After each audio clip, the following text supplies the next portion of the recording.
Petugas mengevakuasi jasad korban di kawasan perkebunan sawit di Desa Sukatani, Kecamatan Tanjung Lago, Kabupaten Banyuasin, Sumatera Selatan. Sebelumnya, korban seorang perempuan berusia 80 tahun bernama Kristina dinyatakan hilang sejak 14 Januari lalu. Korban warga Jalan Triberata, Kelurahan Pahlawan, Kecamatan Kemuning, Palembang, pergi mengendarai city car miliknya.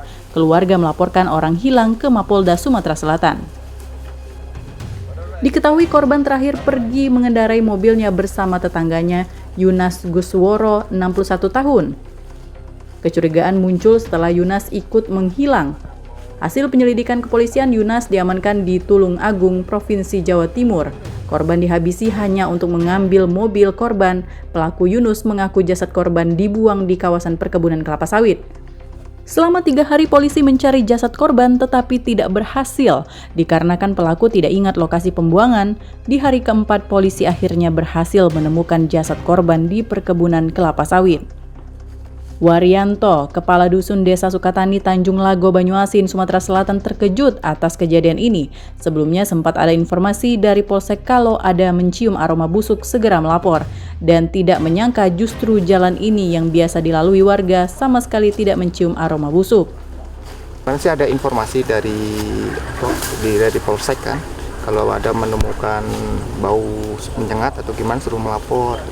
Sudah kami informasikan ke warga tapi nggak ada bau sama sekali.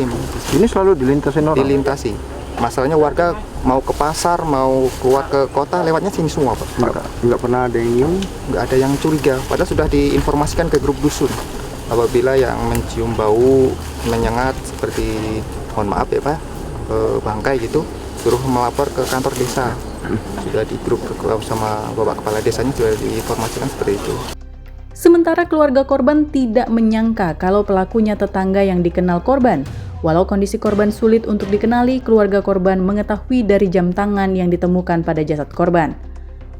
Yuniar, cucu keponakan korban, menjelaskan dari ciri-cirinya benar yang ditemukan jasad Kristina itu diketahui dari jam tangan yang diberikan kepada korban, namun semua tetap menunggu hasil pemeriksaan forensik Bayangkara, Palembang. Kalau di situ saya lihatnya sih ya ada jam tangan ya, tapi nggak tahu itu betul apa enggak karena saya belum lihat secara dekat.